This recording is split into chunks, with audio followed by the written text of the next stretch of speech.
Hello दोस्तों, स्वागत है आपके अपने YouTube channel BK physics master में। फिर से हाजिर हूँ क्लास 12 फिजिक्स का एक बहुत ही इंपॉर्टेंट क्वेश्चन लेकर, जो कि है लेंस की फोकस दूरी के लिए न्यूटन का सूत्र। यूपी बोर्ड 2024 के लिए बहुत ही इंपॉर्टेंट क्वेश्चन होगा, तो वीडियो को पूरा जरूर देखिएगा। पसंद आए तो लाइक और हमारे चैनल को सब्सक्राइब करना ना भूलिएगा। तो चलिए देखते हैं, मैं सिद्ध क्या करना है। तो सिद्ध करना है कि एक्स एक्स डैश बराबर एफ एफ डैश, ये होता है लेंस की फोकस दूरी के लिए न्यूटन का सूत्र। तो इसी का हम निर्धारण करने वाले हैं।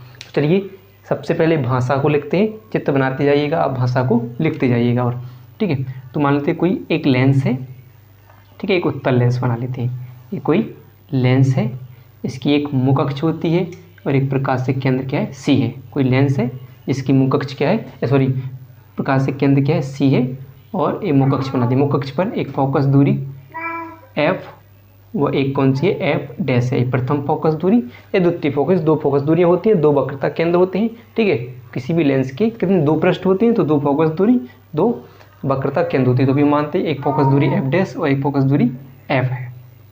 फिर मुख अक्ष की लंबत, यानी पहले फोकस दूरी के सामने मुख अक्ष की लंबत कोई वस्तु ओ डैश ओ रखी हुई है, जिससे चलने वाली प्रकाश किरण, समांतर किरण जो प्रकाश होगी वो कौन सी किरण होगी, इसको नाम दे देंगे ओ डैश ए। क्या नाम देते हैं, ओ डैश ए, जिससे चलने वाली किसी वस्तु से चलने वाली प्रकाश किरण, चलने वाली समांतर प्रकाश किरण कौन सी किरण, ओ डैश ए मुख अक्ष से अपवर्तन के पश्चात द्वितीय फोकस से होकर गुजर जाती है, द्वितीय फोकस से होकर गुजर जाती है। तथा दूसरी किरण क्या होगी, ओ डैश इसे मान लेंगे हम बी। दूसरी किरण क्या होगी, ओ डैश बी प्रथम फोकस से होती हुई लेंस से अपवर्तन के पश्चात मुख अक्ष के समांतर हो जाती है और वे दोनों एक बिंदु पर काटते हैं, जिसे कहते हैं आई डैश, जहाँ पर बिंदु वस्तु ओ डैश का वास्तविक प्रतिबिंब बनता है। क्या बनता है, आई डैश वास्तविक प्रतिबिंब बन जाता है। ठीक है, कितना होगा, तो क्या होगी कि माना कोई एक लेंस है जिसका प्रकाशिक केंद्र सी है, जिसको इसकी फोकस दूरियाँ F1 F डैश व F है। प्रथम फोकस की लंबत यानी मुख अक्ष पर लंबत कोई एक वस्तु ओ डैश स्थित है, जिससे चलने वाली एक प्रकाश किरण ओ डैश ए मुख अक्ष के समांतर आती है और लेंस से अपवर्तन के पश्चात द्वितीय फोकस से होकर गुजर जाती है। तथा दूसरी किरण प्रथम फोकस से, यानी कौन सी किरण, ओ डैश ए प्रथम फोकस से होकर गुजरती है, आती है तथा लेंस से अपवर्तन के पश्चात मुख अक्ष के समांतर हो जाती है। ये दोनों किरणें आई डैश पर मिलती हैं, जहाँ पर वस्तु ओ डैश का वास्तविक प्रतिबिंब बनता है।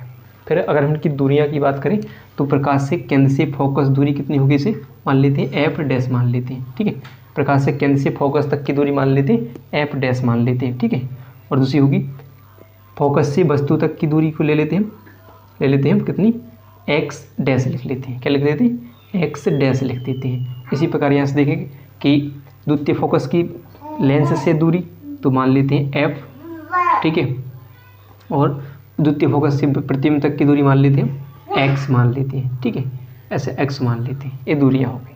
ठीक है, यानी कह सकते हैं कि सी एफ, यानी एफ सी कह सकते हैं, या सी एफ सी बराबर कितना दिया है, क्या होगा, एफ डैश हो जाएगा और ओ, ठीक है, और क्या हो जाएगा एफ डैश ओ बराबर हो जाएगा कितना, एक्स डैश। ऐसे देखेंगे यहाँ पर सी एफ की दूरी कितनी है, सी से एफ तक की दूरी कितनी है, एफ है, और एफ से आई तक की दूरी क्या है, एक्स है। ये दूरी अभी हमें ज़रूरत पड़ने वाली है इसकी। तो चलिए देखते हैं, इतना हो जाएगा। फिर देखते हैं पहले त्रिभुज सबसे पहले देंगे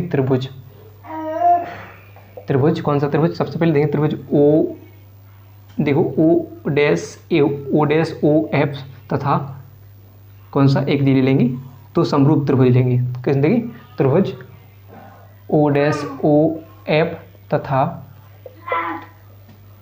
एफ सी बी। ठीक है, त्रिभुज समरूप है। ठीक है, समरूप है, यानी हमें देखना है यहाँ पर त्रिभुज की एक, देखिए त्रिभुज दिख रहा है, ये दोनों त्रिभुज दिख रहे हैं कि ओ डैश ओ एफ तथा एफ डैश सी बी दो कैसे हैं, समरूप थे। तो समरूप त्रिभुजों की भुजाएं आपस में क्या होती हैं, बराबर होती हैं। तो अगर मान लो हम लिखें कि इसका हम इस त्रिभुज का क्या लें, लंब ले लें। ठीक है, ओ डैश ओ, यानी क्या लिखें, ओ डैश ओ बटे क्या लिखेंगे, तो सामने वाली त्रिभुज का क्या भी लेंगे, लंब ले लेंगे, तो यानी क्या हो जाएगा सी बी हो जाएगा। ठीक है, क्या हो जाएगा सी बी हो जाएगा बराबर, अगर हम क्या लेते हैं इस त्रिभुज का आधार ले लेते हैं यानी ओ एफ।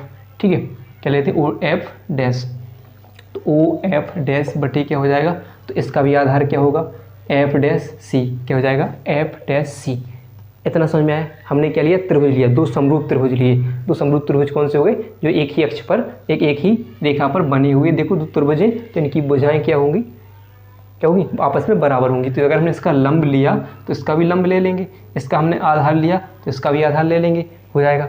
ठीक है, तो यहाँ पर देखिए, चूँकि यहाँ पर देखेंगे, चूँकि देखिए सी बी बराबर, जो सी बी है वो किसके बराबर दिख रही है, आई आई डैश के। देखिए ये भी लंब है इस रेखा पर, ये भी लंब, देखो किसके बराबर दिख रहा है, किसके बराबर है आई आई डैश के। तो हम क्या मान लेते हैं सी बराबर आई आई डैश हो जाएगा। इतना क्लियर है।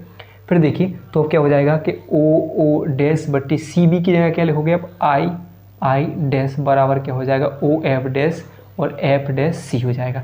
इसे नाम दे देंगे समीकरण 1 नाम दे देंगे। ठीक है, इसी प्रकार अब देखिए दो समरूप त्रिभुज और देखते हैं। तो आपको दिख रहा होगा एक ए सी एफ तथा एफ आई आई डैश हो जाएगा। दो समरूप त्रिभुज है तो लिख दें, क्योंकि समरूप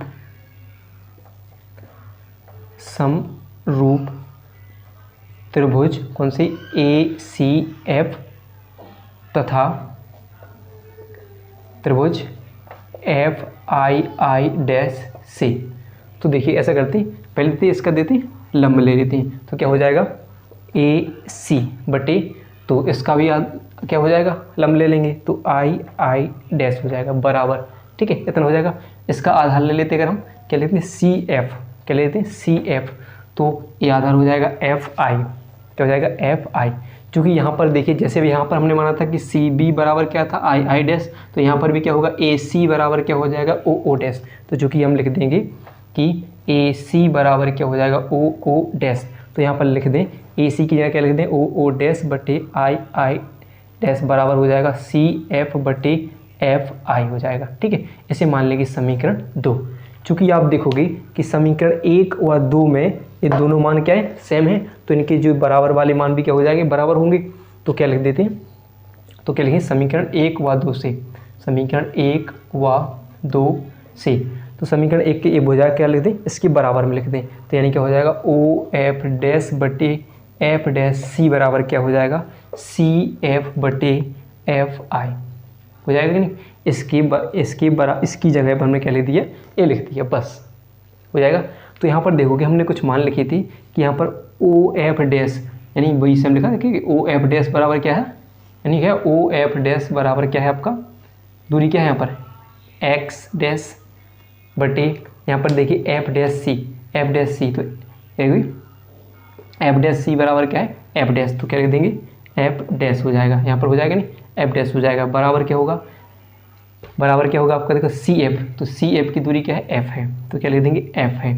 ठीक है, सी एफ की दूरी क्या है एफ है, तो यहाँ लिखे सी एफ बराबर क्या है एफ, और एफ आई की जगह क्या लिखना है हमें एक्स लिखना है, तो क्या लिख देंगे एक्स। चूँकि आप एक बात ध्यान रखना कि जब भी कोई लेंस के सामने वाली यानी इस साइड पर थंब फोकस वाली दूरियां हमेशा कैसी होती है ऋणात्मक होती हैं, तो दूरियां ऋणात्मक है तो वे हमेशा कट जाएंगी, तो उसको हम लिख नहीं रहे। ठीक है, फिर आपको क्या करना है कैचे गुणा कर देना है, यानी एक्स का एक्स एक डैश में गुणा और एफ का एफ डैश गुणा, यानी एक्स एक्स डैश एक्स का एक्स में गुणा होगा तो एक्स एक्स डैश बराबर क्या हो जाएगा एफ एफ डैश हो जाएगा, यानी ये हमारा निकल आएगा न्यूटन का सूत्र। किसके लिए, लेंसों के लिए न्यूटन का सूत्र निकल कर आ जाएगा।